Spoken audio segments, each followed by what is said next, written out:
Hola mi gente, bienvenidas y bienvenidos a Páginas Leídas, yo soy Jorge y en el vídeo de hoy os traigo un book tag, el book tag regresivo, el book tag del 5, 4, 3, 2, 1. Si quieres saber de qué va todo esto, quédate que te lo explico tras la intro.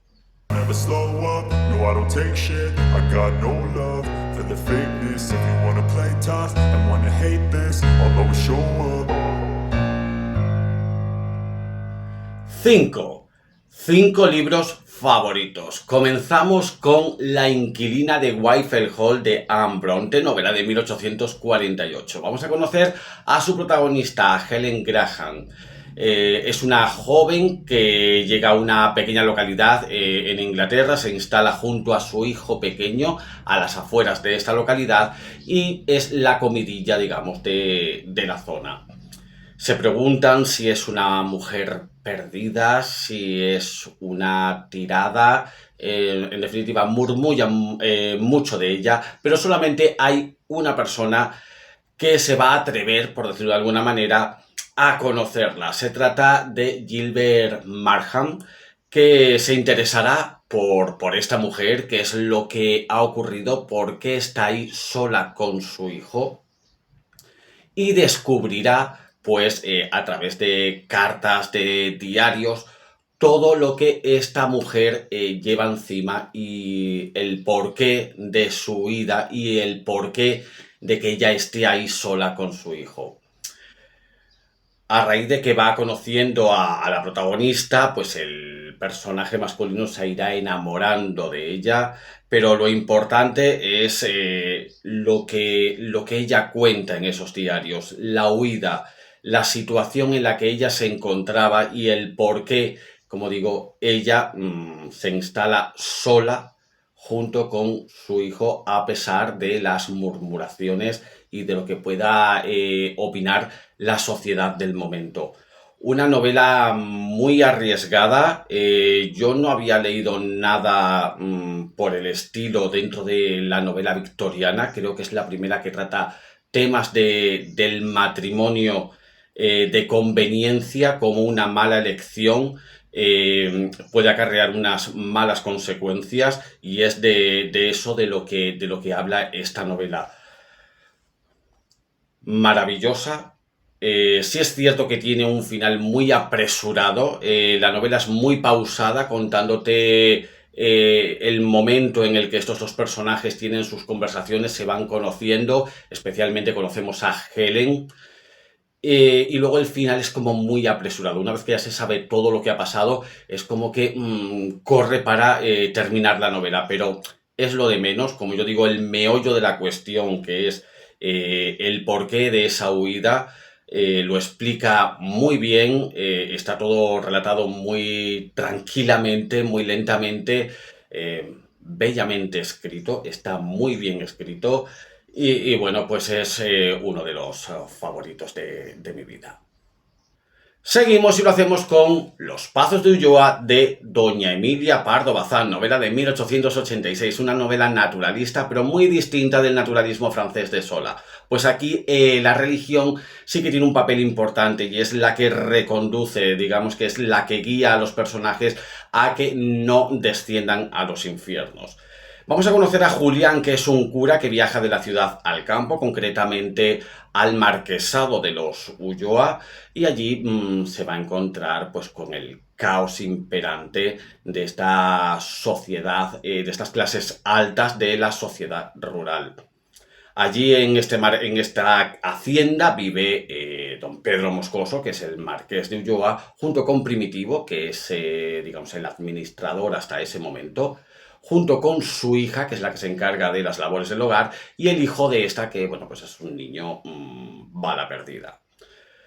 Julián se va a encargar de la administración de esta casa y también de aconsejarle en lo personal al marqués. Y le aconseja, obviamente, que se case, que encuentre a una mujer de su posición, de su mismo estatus, para que, digamos, de alguna manera reconduzca la situación hogareña de ese lugar. Lo hace con una prima segunda suya, que es de clase alta, de la ciudad, y habrá un segundo choque, en este caso, de esta chica una vez que llega a su nuevo hogar. Verá cómo esa naturaleza salvaje se ha comido la casa, cómo engulle también a los personajes, los convierte en salvajes, y ella, en lugar de poder reconducir la situación, de darle una vuelta de tuerca a lo que está ocurriendo,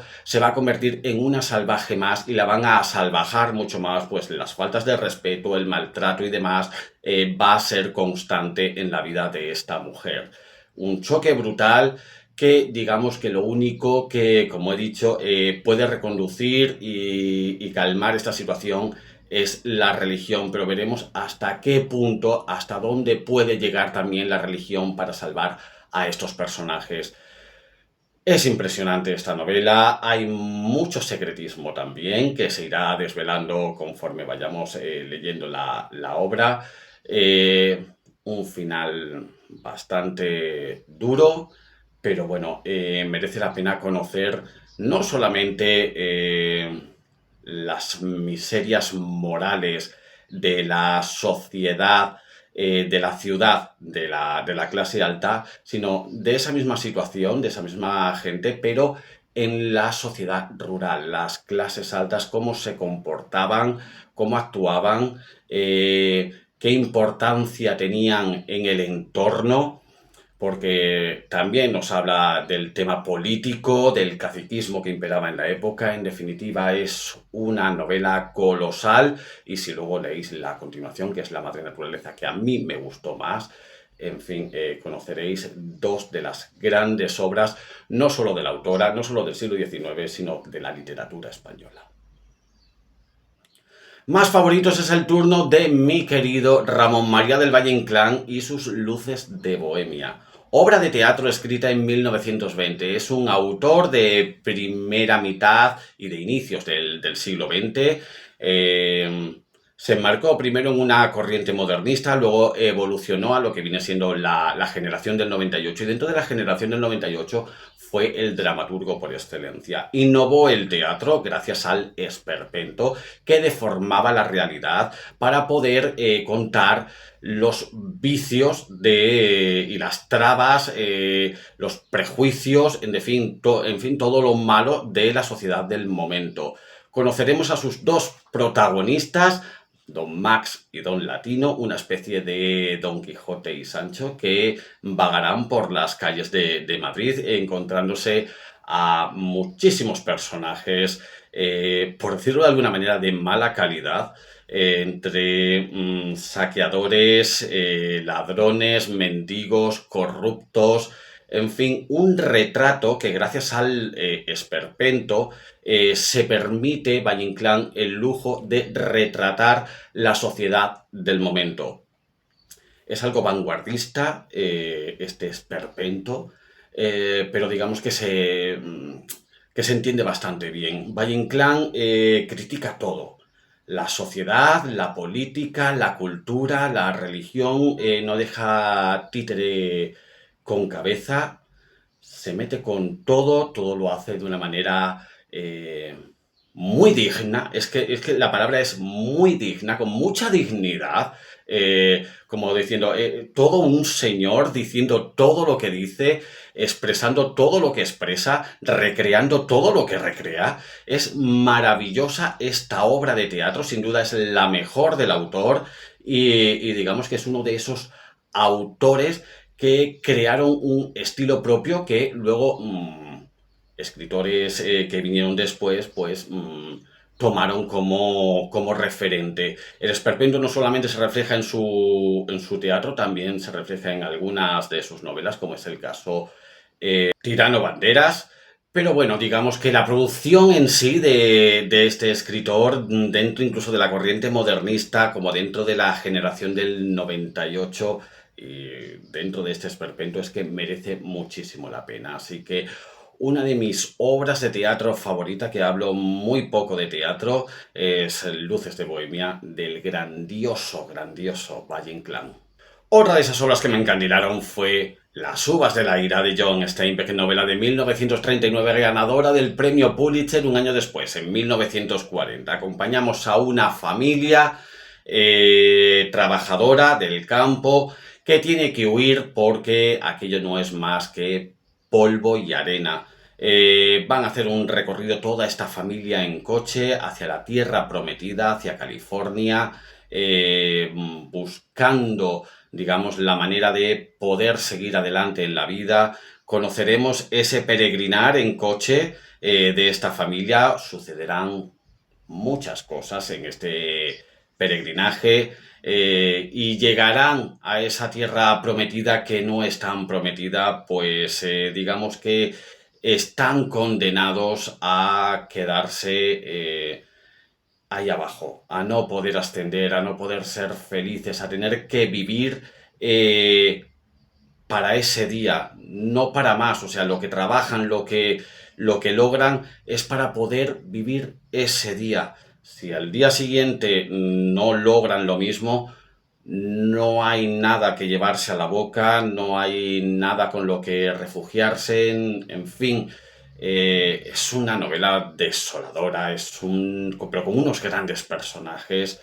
Ese peregrinar, como digo, en coche que les acarreará algún que otro problemita, también es divertido, tiene sus momentos también de humor. Saca John Steinbeck una parte también graciosa en estos personajes, porque es el día a día en la vida de estas personas, también con momentos muy tristes y con un final de verdad que se te clava, el final se te clava.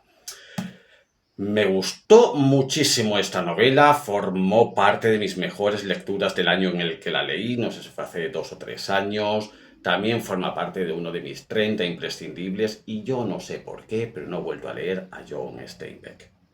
Está La Perla, que no la he leído, está De Ratones y Hombres, que creo que esta sí me la habéis recomendado mucho, y está Al Este del Edén, que son las únicas que conozco, pero esta Al Este del Edén no sé ni de lo que va. Sé que también es un señor tocho, pero no sé ni de lo que va. Así que hacedme recomendaciones de este genial escritor, que creo que sus obras van todas un poco por el mismo camino, por la misma línea, y es una línea que sinceramente descubrí gracias a este escritor y me ha encantado. Y mi último favorito que os recomiendo es otra obra de teatro, en este caso es La Dama del Alba, de Alejandro Casona, obra de 1944. Es un escritor de la posguerra española, teatral, y que al igual que Antonio Gala llevaron a cabo un teatro más poético. En el caso de Alejandro Casona nos vamos a encontrar con una historia ambientada en Asturias, una historia rural, con un halo de cuento, como de leyenda, muy poético, o sea, precioso. Pese al drama que te está contando, es precioso. Vamos a conocer a una familia que está hundida en el dolor, especialmente la madre, por la muerte de su hija. Una muerte que además no se ha podido constatar porque el cuerpo no ha aparecido. Ella se dice que murió ahogada y está esperando, ella tiene, digamos, un poco como esa esperanza de que su hija regrese. Allí vive con más miembros de la familia, entre ellos está el marido de esta hija que esta mujer perdió. Va a aparecer una chica ahogada que se la ha encontrado en el río y se la van a llevar a casa. Y ella va a creer que es su hija. En un primer momento se va a dar cuenta que luego no es ella, pero digamos que esta chica va a reemplazar de alguna manera el dolor, la falta de esa hija perdida.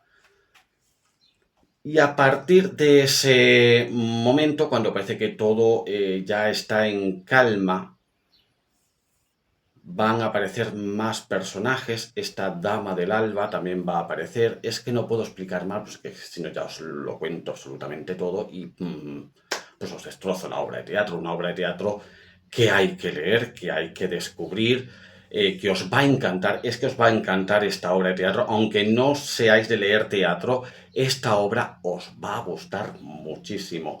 Sobre todo también por la ambientación, por el lirismo que tiene, por cómo te lo cuenta, como digo, ese halo de leyenda, es que es preciosa, para ser una obra favorita. 4. En este caso hay que decir 4 libros pendientes. Voy a hablaros de 4 obras que creo que nunca he mencionado y que pues no os podré hablar de ellas, pero vosotros sí que me podréis hablar de estas obras si las habéis leído. Empezamos con una obra de 1829. Nos vamos a Norteamérica con Washington Irving y sus cuentos de la Alhambra. Creo que tengo esta obra desde el 2021, que me la compré en mi viaje a Granada. Digo, ¿qué me voy a llevar de Granada?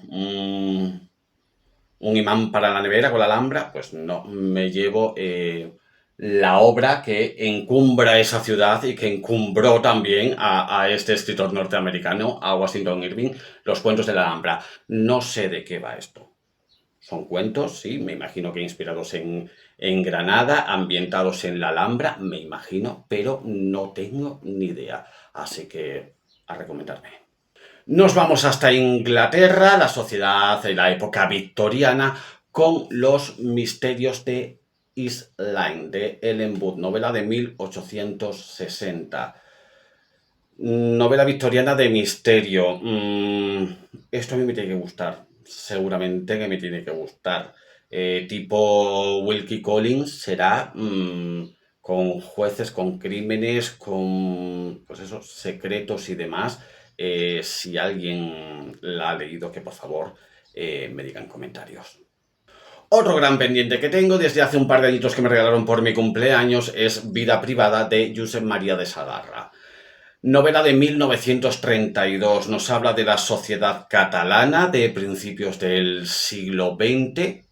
Me imagino que ese ascenso y esas caídas, ese tipo de novelas que nos habla de la alta sociedad con sus bajezas, que no hay nada que más me guste que una bajeza de la clase social alta. Me pone muchísimo. Se la oí a Jan de Trotalibros, que la recomendaba muchísimo, por eso decidí que me la regalaran. Todavía no la he leído, pero en fin, es uno de esos pendientes que espero que en este 2026 deje de serlo. Y el último pendiente es El cuaderno dorado de Doris Lessing, novela de 1962. Es la ganadora del Premio Nobel de Literatura en 2007. Esta novela, he de decir que empecé a leerla, pero si no recuerdo mal, empecé a leerla justo después de haber leído Vida y Destino de Vasily Grossman. Entonces era como que necesitaba algo más ligero y tuve que abandonarla. Por lo que vi, estaba bien, empezaba bien, pero como digo, necesitaba algo mucho más ligero. Tampoco sé si es la mejor obra para comenzar con esta escritora. Yo veo mucho por Instagram, no tanto por BookTok, pero sí que veo mucho por Instagram, que la gente lee El quinto hijo. No sé si es mejor esa novela para empezar que esta. Ya me contaréis. 3. Son 3 recomendaciones y en este caso voy a recomendaros 3 obras de los autores de cuyas más obras tengo en mis estanterías y que he leído, obviamente. Os voy a recomendar una obra de cada uno de estos autores para que si no los conocéis, pues bueno, pues os iniciéis con estos autores gracias a estas obras. Se ha entendido, ¿verdad? Empezamos con Thérèse Racan, de mi querido Émile Zola, obra de 1867. Es la primera novela que escribió, está inmersa dentro del naturalismo, un naturalismo distinto del de Emilia Pardo Bazán, con algunas semejanzas, pero también con muchas diferencias. Aquí la Iglesia no juega ningún papel. Los personajes sucumben al entorno que los rodea, la gente con la que se codea y es lo que, digamos, marcan sus vidas. Vamos a conocer a Thérèse, que vive con su primo Camille y la madre de este en una mercería, tiene una mercería, viven de manera bastante pobre en un callejón, de estos callejones como comerciales muy oscuros, muy siniestros, donde apenas pasa la gente y la gente que pasa, pues bueno, pues son todos un poquito sota, caballo y rey, ¿vale? Son una familia, pues obviamente de lujo ninguno, que están anclados en esa miseria que viven y aparece un personaje que se llama Laurent, que es amigo de Camille y que va a seducir a Thérèse. Es decir, aquí se va a formar un trío amoroso con una serie de hechos y una serie de consecuencias bastante terribles. Es una novela mucho más psicológica que social. No tiene nada que ver con las novelas que luego publicó dentro de la saga de los Rougon-Macquart. Esta, como digo, es más psicológica, ocurre un hecho horrible y las consecuencias de ese hecho, sobre todo para los personajes, la mente de los personajes, cómo psicológicamente va destruyendo, aparte de ese ambiente en el que ya están, que de por sí destruye, cómo además los hechos hacen que, bueno, pues la decadencia sea más rápida. Una gran novela para iniciarse con Émile Zola. Es una novela de personajes más que de trama, aunque la trama tiene un peso importante, pero sobre todo es una novela de personajes de conciencia, una novela psicológica, en fin, un gran inicio para descubrir al maestro del naturalismo francés. Es el turno de mi autor favorito, don Benito Pérez Galdós. Me ha costado un poco decidir con qué obra iniciarse para leer a este gran escritor del siglo XIX español. Al final me he decantado por Marianela, obra de 1878. ¿Por qué me he decantado por esta y no por otras? Porque digamos que esta es una obra independiente. Quiero decir, la obra de Benito Pérez Galdós está dividida en varias etapas. Hay una etapa de tesis, otra que se llama las novelas contemporáneas, están las novelas de corte más naturalista, pero esta novela está ahí sola. Es una novela mucho más poética que el resto de obras que escribió. Nos habla de Marianela, una niña pobre, que nadie se ocupa de ella, que no recibe cariño, que es muy maltratada en todos los sentidos y que va a encontrar en un niño ciego ese amor, esa falta de cariño que tiene en su vida. Pero el mundo de Marianela tiembla al llegar un médico que puede curarle a este niño y recuperarle la vista. Y es el miedo que tiene ella a que sea vista, porque Marianela tiene, si ya de por sí la pobre criatura vive en el mundo que vive, está rodeada de la gente que la rodea, es una niña muy poco agraciada. Además es que es muy rechazada también en ese sentido por ser fea. Entonces tiene ese miedo de que este niño, una vez que recupere la vista, pues la descubra cómo es físicamente y sienta ese rechazo que sienten y que tienen hacia ella los demás. Es una novela preciosa, muy bella, bellamente escrita y muy dura. Y mi tercera recomendación es El alcalde de Casterbridge de Thomas Hardy, novela de 1886. Es que es una novela de verdad, ya no solamente ni para iniciarse con el autor, es una novela para iniciarse con los clásicos, es una novela en el que si tienes un bloqueo lector, esta novela te soluciona el problema, porque tiene una de giros, es que no dejan de pasar cosas. Hablé de ella hace poquito porque formó parte de mis mejores lecturas del año pasado. Y vamos a conocer a su protagonista, Michael Henchard, un hombre que llega junto a su mujer y a su bebé a una feria de ganado. Él es muy propenso a la bebida y, bueno, pues una vez borracho, vende a su mujer y a su hija. Él inmediatamente después se da cuenta de ese error e intenta recuperarlo, pero ya es demasiado tarde, han desaparecido. Traslada el autor la novela a 20 años después, una vez que Michael Henchard se convierte en el alcalde de Casterbridge, un hombre que ha aprendido de ese error, que ya no bebe y que, bueno, pues dentro de esa situación en la que se encuentra van a aparecer una serie de personajes, entre ellos una mujer y una chica que dicen ser la mujer y la hija de Michael Henchard. También aparecerá un señor escocés muy hábil en cuanto a la materia de la administración, de la economía, quien Michael Henchard tendrá un interés en tenerlo a su lado para que lleve a cabo las cuentas y la organización económica del ayuntamiento que él gobierna. Y luego también aparecerá una mujer joven, bella, que ha cobrado una herencia y que se va a instalar aquí en Casterbridge. Todos estos personajes, digamos,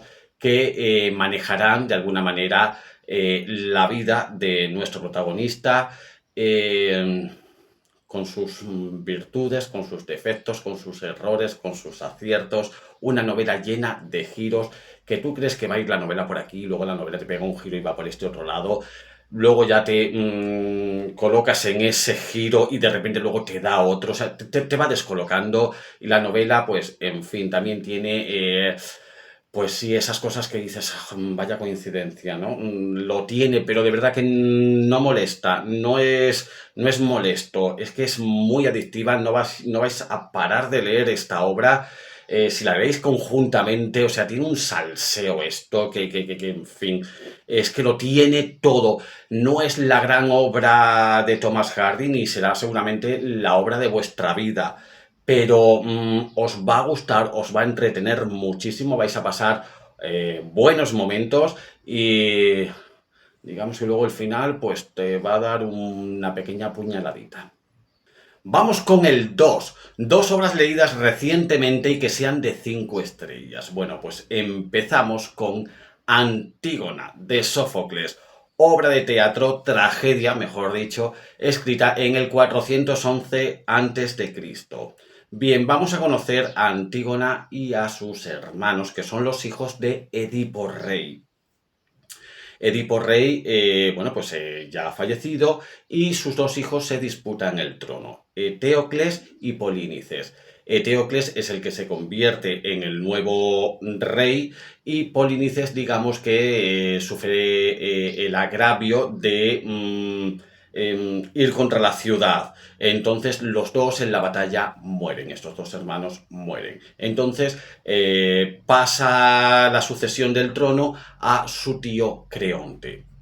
Y en medio de todo esto está Antígona, que se disputa entre el enterrar a su hermano siendo Polínices, siendo, digamos, una persona non grata.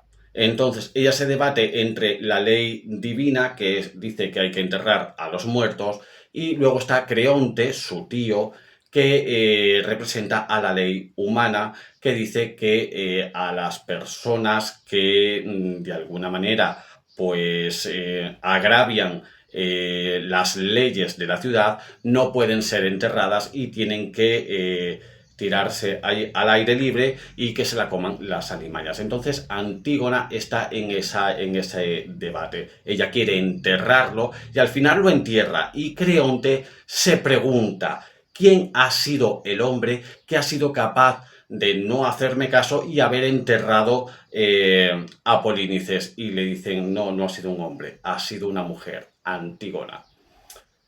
Entonces va de este debate, de esta obcecación por Antígona, de querer enterrar a su hermano y cómo las leyes de la ciudad pues lo impiden. Está este debate, está estos monólogos, en fin, de Antígona, que son para enmarcar. Este personaje es maravilloso, así que ha sido una lectura de 5 estrellas, una gran tragedia. He leído 3 tragedias que ya os comentaré en el resumen de lecturas de marzo y abril, y esta sin duda ha sido mi favorita. Y la otra obra recientemente que he leído de 5 estrellas, ya os hablé de ella en el resumen de lecturas de los meses de enero y febrero. Se trata de El Cordero Carnívoro de Agustín Gómez Arcos, novela de 1975, un escritor andaluz que se autoexilió a Francia. En francés escribió su obra porque consideraba que el francés le daba una libertad que el español no le otorgaba. Y aquí nos cuenta una historia bastante incómoda. Vamos a conocer a nuestro narrador. Es una obra que está escrita en primera persona. El narrador no tiene nombre y está en un momento concreto de su vida, y es que está esperando al amor, obsesión de su vida, que es su hermano Antonio. Entonces vamos a conocer la historia de esta familia. Una familia formada por un padre, una madre y Antonio y el narrador. Luego la historia llega hasta ese punto y luego avanza.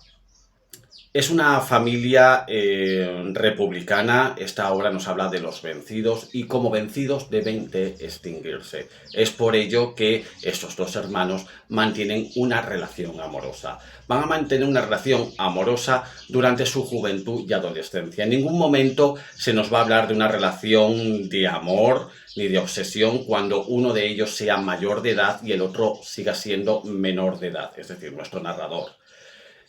¿Por qué? Porque va a haber otros hechos que impiden esa relación. Luego, como digo, la relación avanza en ese punto en el que comienza la historia, pero Antonio no vendrá solo. Como digo, es una historia de los vencidos y como vencidos, como digo, deben de extinguirse.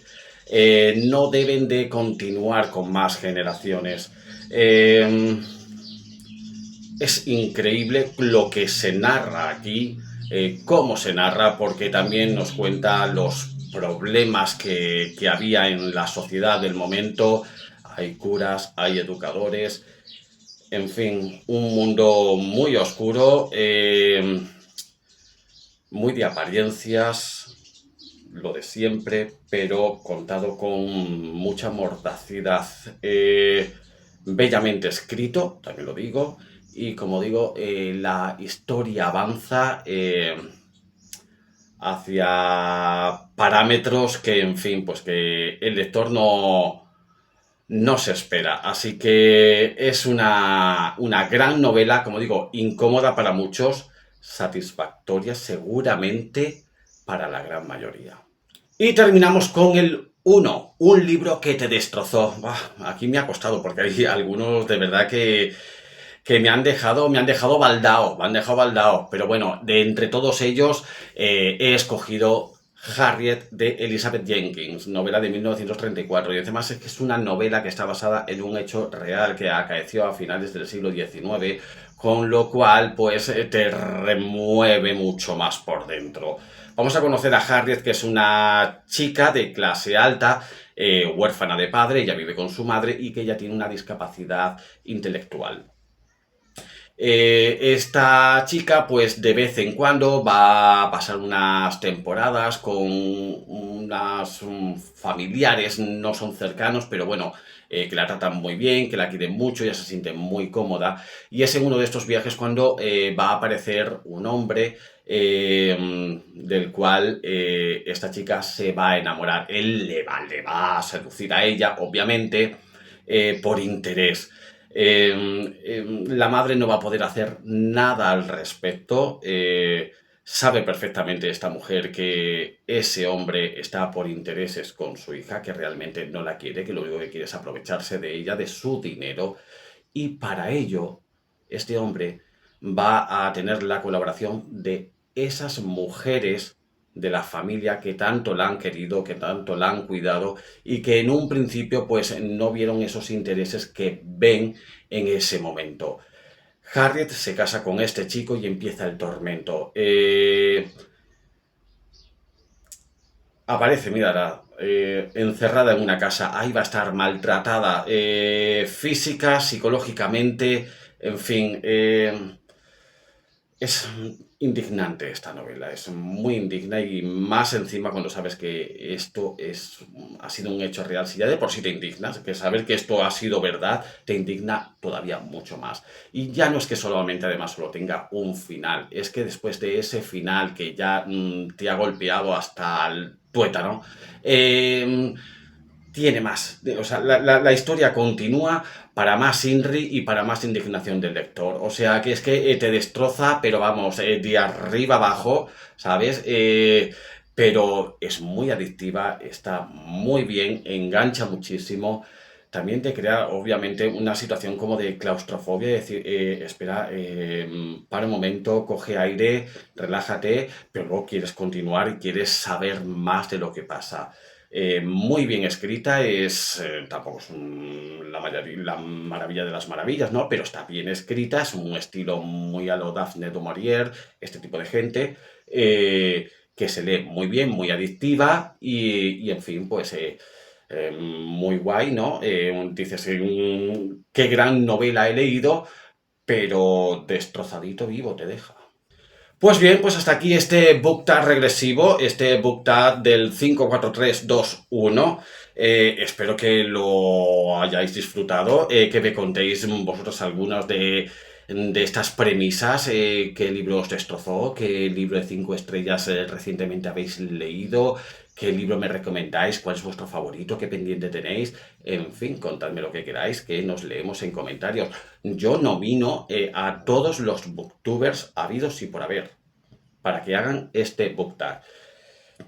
Yo sé que lo ha hecho mi querido amigo Jorge de Atrapado en Comala, que lo ha hecho en Instagram, pero yo desde aquí le digo que lo haga también aquí en BookTube. A Chris de Seabooks también la nomino. A Raquel de la pecera Raquel también la nomino. A Marta de No Solo Clásicos, nominada. Jan de Trotalibros, nominado. Alexander de Palabra de Lector, nominado. María de Cumbres Clásicas, nominada. ¿A quién más nomino? A mi querida Pilar de Pilar Entre Libros, nominada. Laura de Love by the Sea, nominada. Uy, la Odisea Literaria, nominado también. En fin, pues todos estos canales yo los nomino, no tenéis por qué hacerlo, obviamente. Tendréis a lo mejor cosas más importantes de las que hablar que hacer esto, pero bueno, por mi parte, ahí queda la nominación por si queréis hacerlo en algún momento de vuestras vidas. Pues lo dicho, nos vemos en próximos vídeos, así que hasta entonces que tengáis felices, maravillosas y extraordinarias lecturas. Un besazo enorme y chao. Wanna play tough and wanna hate this, I'll always show up.